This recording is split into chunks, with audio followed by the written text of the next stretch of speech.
boy Tunchi, this Y.B.E.T.V. Today I want to talk about driving your semi-truck through small towns and, little small cities.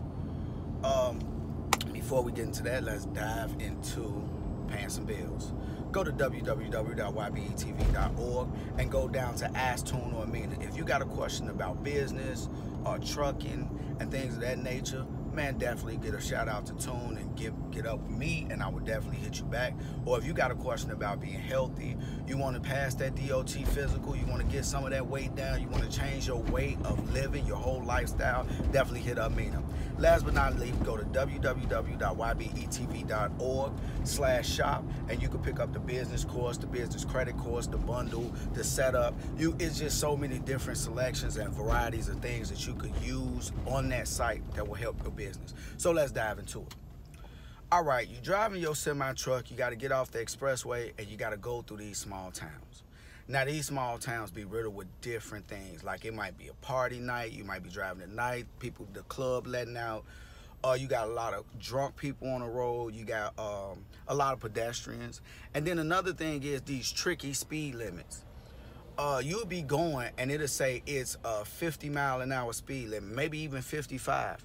And then you turn around, turn your head this way, and you wonder, like, why is everybody slowing down? Because it went from 55 to 35 to 25. So you got to be really, really careful that you're very aware and alert when you're driving through these small cities and these small towns. Another thing is a lot of places that do not want trucks coming down their block, and they will call the police on you. They feel like trucks are tearing up they roads and things of that nature, which is true in a sense, because a fully loaded semi-truck is pretty hard on the road. You definitely got that, but for the most part, you just got to really, really be alert. And another thing is, I just want to let people know this. I'm very much so a stickler for having representation, man. If you are a truck driver and you with a company, you a company driver, or you signed on as an owner-operator to a company, or even if you just a full-fledged owner-operator and you got your own authority, one of the best things that you could do, man, when you going through these things in trucking is make sure you have some type of representation, because you don't want to have to be taken off work and going to one of these small towns for a court date. You send your lawyer up there, you pay them about $100. They send a lawyer up there to plead your case for you. It's a whole lot more convenient. You could stay on the road, you could continue to make money, because I know a lot of people gonna say, but if I'm paying $15, $20 a month, why should I have to pay $100 for a lawyer to go out there? Because think about the convenience. If you take a day off work, how much money are you losing? Plus travel costs to get out there. Then you gotta eat while you out there. You might even have to stay the night so you could get up bright and early in the morning. Now you got a hotel. So just think about it like that. $100 is nothing compared to what you would waste if you miss a day at work. Going back though, just going through these towns, another thing is these curves. These curves through these small towns, like, they're made for cars. A lot of them are not made for trucks. Like, you might have a US highway that's going up through a town or whatnot, but for the most part, it's made for pretty much cars, man. And you got to really, really be careful and mindful that they have a lot of low clearances.